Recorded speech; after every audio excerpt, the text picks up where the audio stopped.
जिनकी कृपा प्रसादी से इतनी बड़ी कथा सुनने को मिली, उस परीक्षित के चरित्र को सूत जी महाराज ने बड़े विस्तार से गाया। वक्ता का परिचय केवल 2 श्लोकों में और श्रोता का परिचय अनेक अध्यायों में दिया गया।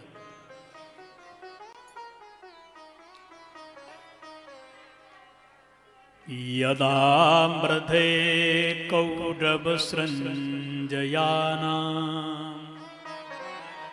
वीरे स्वतो वीर गतिम गतेषु ब्रकोदराभिद्ध गदाभिमर्श भग्नो रुदंडे धृतराष्ट्रपुत्रे। सूत जी महाराज बोले, उन दिनों की घटना जब महाभारत का युद्ध होना निश्चित हो गया। और सुनो ऋषियों, यह युद्ध जो हुआ वो कौरव पांडवों के बीच में नहीं, वस्तुतः यह युद्ध धर्म और अधर्म के बीच में हो गया। फलस्वरूप परिणाम पांडव जीत गए, कौरव हार गए। अंत तो गत्वा भीम की गदा के प्रभाव के कारण जिस दुर्योधन की जंघा टूट गई वो नीचे गिर गया, करहा रहा है। रक्त रंजित जंघा को निहार करके द्रोणाचार्य जी के पुत्र अश्वत्थामा पहुंच गए। मित्र, ये क्या हो गया? दुर्योधन ने कहा, मित्र तेरे जैसे वीरों के होते हुए मेरी ये दुर्दशा हुई है, पर मेरी एक इच्छा है अंतिम समय की। वो क्या है? बोले, केवल मैं यह चाहता हूं कि मरते वक्त मुझे यदि कहीं मरने से पहले एक पांडव का यदि सिर काट करके तुम ला करके मुझे प्रदान कर दो, तो मैं जी तो सुख से नहीं चाह सका पर मर तो सकता हूं। और मरने वाले की अंतिम इच्छा हर कोई पूरी करता है, तो मेरे प्राणों के समान प्यारा मित्र है। अब इसमें अश्वत्थामा आ गया और कहा, मित्र चिंता मत करो, मैं सत्य कहता हूं, सूर्यास्त हुआ है, उदय से पहले पहले 5 पांडवों के सिर काट करके तुम्हारे चरणों में भेंट कर दूंगा। और रात्रि की वेला में जाकर के पांडव चले गए द्वारकाधीश के साथ में द्रौपदी जी को लेकर के वो महाभारत के दृश्यों को दिखाने के लिए, जहां महाभारत कुरुक्षेत्र में हुआ था, क्योंकि पांडव अभी भी शिविर में रुके हुए हैं। सारी जगहों को द्रौपदी को दिखा रहे हैं। इधर पांडवों की सैया पर द्रौपदी के 5 बेटा शयन कर गए।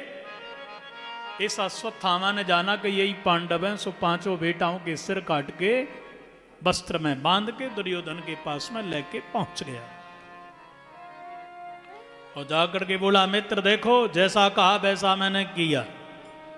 एक पांडव नहीं, 5 के सिर काट करके तुम्हारी शरण में भेंट करने के लिए लाया हूं। लो। दुर्योधन ने कहा कि मुझे 5 से लेना देना नहीं है भैया। जिसने मेरे 99 भैया मृत्यु के घाट उतार दिए, ऐसे भीम का सिर मुझे दो। तो भीम के पुत्र के सिर को लेकर के दिया। अब यदि भीम का सिर होता तो वो कितना कठोर होता, क्योंकि भीम के पुत्र का सिर था। दुर्योधन ने क्रोधावेश में आकर के जैसे ही दबाया कि सज्जनों, वायु के गुब्बारे की तरह वो सिर फट गया। दुर्योधन छाती पीटने लगा, आया ये मैंने क्या कर दिया? और क्रोध में आकर के अश्वत्थामा से बोला, अरे मित्र, ये पांडव नहीं, पांडवों के पुत्र थे, ये तुमने क्या कर दिया? अब तो कुल में कोई जल देने वाला भी नहीं रहा और इसके प्राण निकल गए। महात्मा पतंग का साप है कि जब तुझे जीवन में ज्यादा सुख मिलेगा और जब तुझे जीवन में ज्यादा दुख का समावेश होगा, दोनों की संधि होगी, तेरे प्राण निकल जाएंगे। आज दोनों का ही समाचार था कि शत्रु मेरे मर चुके हैं और समाचार मिला कि शत्रु नहीं, तर्पण करने वाले बच्चे समाप्त हो गए, कुल में कोई नहीं बचा, इसलिए प्राण निकल गए इसके। उधर पांडव लौट करके आए और जैसे ही पांडव लौट करके आए, शिविर में प्रवेश किया द्रौपदी ने अपने में कि 5 पांडवों की सैया पर केवल धड़ पड़े हैं, सिर तो है ही नहीं। रक्त रंजित सैया को निहार करके द्रौपदी के नेत्रों से आंसुओं की धारा कुर्री की तरह चीख पड़ी, चिल्ला पड़ी। माता शिशूना निधन सुताना निशम्य घोरम परितप्यमाना तदारुदद बाष्पकलाकुलाक्षी तां सांत्वयन्नाह किरीटमानी।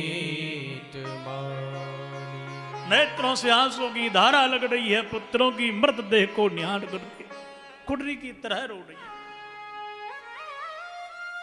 हे द्वारकाधीश, एक क्या हो गया? मेरी पटवार की बगीची में तो कलियां खिली थी 5, फूल खिले ही नहीं थे, कलियां बंद थी। किस माली ने उजाड़ दिया? द्वारकाधीश दौड़ करके आए, कुदृश्य को देख करके आश्चर्य में पड़ गए। दुर्योधन गांडीव लेकर के आया, रो रहा है। युधिष्ठिर जी, भीम, नकुल, सहदेव सब रो रहे।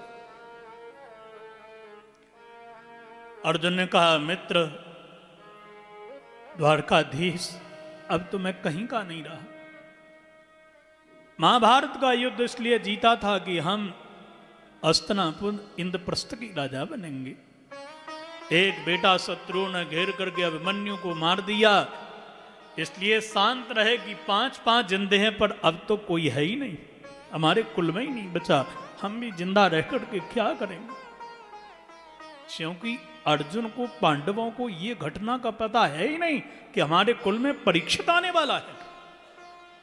पर भगवान कृष्ण ने विचार किया कि मैंने इसको गीता का ज्ञान दिया है, और गीता का ज्ञान प्राप्त करने वाला अर्जुन भी यदि विषाद युक्त हो गया तो मेरा गीता का ज्ञान बेकार हो जाएगा। इसलिए करुण क्रंदन करते हुए अर्जुन को भगवान कृष्ण ने बहु प्रकार से समझाया। मित्र, क्षत्रिय का प्रथम धर्म है अपराधी को दंड दे। पुनः तेरा सारथी बनूंगा, रथ पर बैठ करके अपराधी को पकड़े। मेरी समझ से अपराधी यदि कोई है इस समय तो वह केवल अश्वत्थामा है, उसके सिवा और दूसरा कोई नहीं है।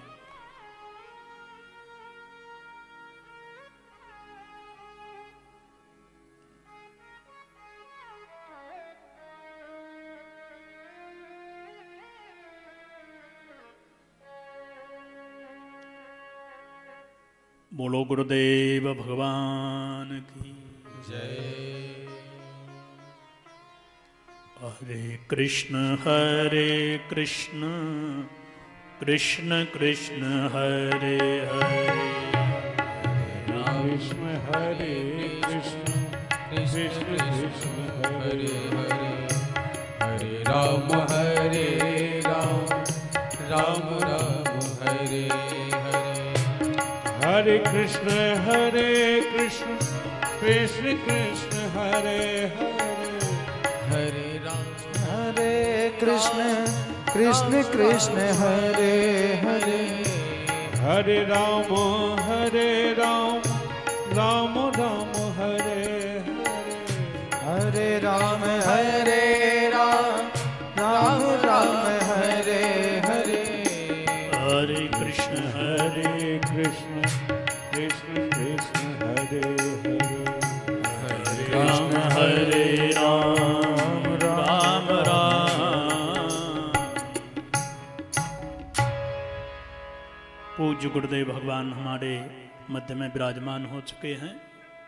हम सभी लोग उनको मन ही मन प्रणाम करेंगे और गुरुदेव भगवान के आशीर्वाद से आगे की चर्चा हम सब लोग श्रवण करेंगे। बोलो जय श्री कृष्ण। अस्तुता ध्यान दीजिए सज्जनों, नेत्रों से अश्रुपात पांडव कर रहे हैं, रो रहे हैं। और भगवान श्री कृष्ण ने जब विधि विज्ञान दिया और अर्जुन के लिए विषाद मुक्त किया और कहा कि अपराधी को दंड देना, क्षत्रिय का पहला कर्तव्य, उठो। और मेरी समझ से केवल अपराधी यदि कोई है तो अश्वत्थामा है। सज्जनों, सारथी बन गए भगवान कृष्ण, रथी अर्जुन बने। और जैसे ही अर्जुन ने अश्वत्थामा का पीछा किया कि आगे चल करके इस अश्वत्थामा ने देख लिया कि अर्जुन मुझे नहीं छोड़ेगा, प्राण बचाने के लिए महाराज इस अश्वत्थामा ने ब्रह्मास्त्र को छोड़ दिया, प्रलयकारी ये ब्रह्मास्त्र। अर्जुन ने जैसे ही निहारा, अर्जुन तो भगवान कृष्ण की शरण में गिर गया और बड़ी जोर से आवाज लगाई, कृष्ण कृष्ण महाभाग भक्तानां अभयं कर, त्वमेको दह्यमानानां अपवर्गोऽसि संसृते। हे द्वारकाधीश, हे प्रभु कृष्ण, मेरी रक्षा करो। भगवान बोले क्या बात पड़ गई? बोले मुझे अग्नि के समान जलाता हुआ ब्रह्मास्त्र सामने मारने के लिए आ रहा है, आप ही मेरी रक्षा कर सकते और कोई नहीं। भगवान कृष्ण ने कहा कि तुम भी तो ब्रह्मास्त्र जानते हो। अरे मिसाइल का काट मिसाइल ही है, ब्रह्मास्त्र का काट ब्रह्मास्त्र ही है। इसलिए शत्रु जिससे आक्रमण कर रहा है आप उसी शस्त्र का प्रयोग करो, यही राजनीति कहती है। तुम भी तो ब्रह्मास्त्र जानते हो। अर्जुन ने तुरंत आचमन किया, अगन्यास करन्यास करके ब्रह्मास्त्र का अनुसंधान किया। दोनों टकराए, अग्नि के समान टकराए, प्रलय के समान शब्दावली भई और अंत तो गत्वा उपसंहार अर्जुन ने इस ब्रह्मास्त्र का कर लिया। जाकर के अर्जुन ने इसकी चोटी को पकड़ करके घसीटते हुए द्रौपदी के सामने ले जाके ही मारूंगा, छोड़ूंगा नहीं। बात धन्य मातृशक्ति के लिए निहारिए सज्जनों। द्रौपदी ने जब देखा कि मेरे गुरुजी के पुत्र को अपमानित करते हुए मेरे पति अर्जुन लेकर के आ रहे हैं, चीख पड़ी, जोर से बोली, अर्जुन ऐसा दुष्पाप मत करिए। उवाच चासहन्त्यस्य बन्धनानयनं सती मुच्यता में स ब्राह्मणो नितरां गुरु। अर्जुन छोड़ दीजिए, ऐसा न करिए, क्यों गुरु पुत्र एक ही जैसा होता है। हमारे गुरुदेव जिस सिंहासन पर गद्दी पर बैठे हैं, उस गद्दी पर गुरुदेव ने अयोग्य छोटी आयु का कोई किसी प्रकार से गुणहीन व्यक्ति को भी बिठा दिया है तो भी वो गद्दी, वो स्थान वंदनीय है। ऐसा मत करिए। आप याद करिए, अपने पुत्र को बाण ब्रह्मास्त्र चलाना सिखाया, उपसंहार करना नहीं सिखाया। आपको चलाना भी सिखाया, उपसंहार करना भी सिखाया। दुर्योधन ने ब्रह्मास्त्र को चला दिया, रोक नहीं सकता। अश्वत्थामा ने ब्रह्मास्त्र को चला दिया, रोक नहीं सकता वो, क्योंकि सिखाया नहीं। जो विद्या अपने पुत्र को प्रदान नहीं करी वो आपको दी, और ऐसे गुरुजी के पुत्र को आप मार दोगे? नहीं, ऐसा नहीं करिए। ब्राह्मण नित्य बंदनीय होता है, ऐसे ब्राह्मण का वध न करो। मैं स्त्री हूं, स्त्री की पीड़ा को जानती हूं। मेरे 5 पुत्र मरे हैं, मैं पुत्रों का वियोग सहन कर सकती हूं, क्योंकि मेरे 5 पति तो हैं। और हे अर्जुन, आपके गुरुजी इस दुनिया में नहीं हैं, वो गुरुजी तो चले ही गए। अब इसको भी मार दोगे तो इसकी मैया किसके सहारे रहेगी?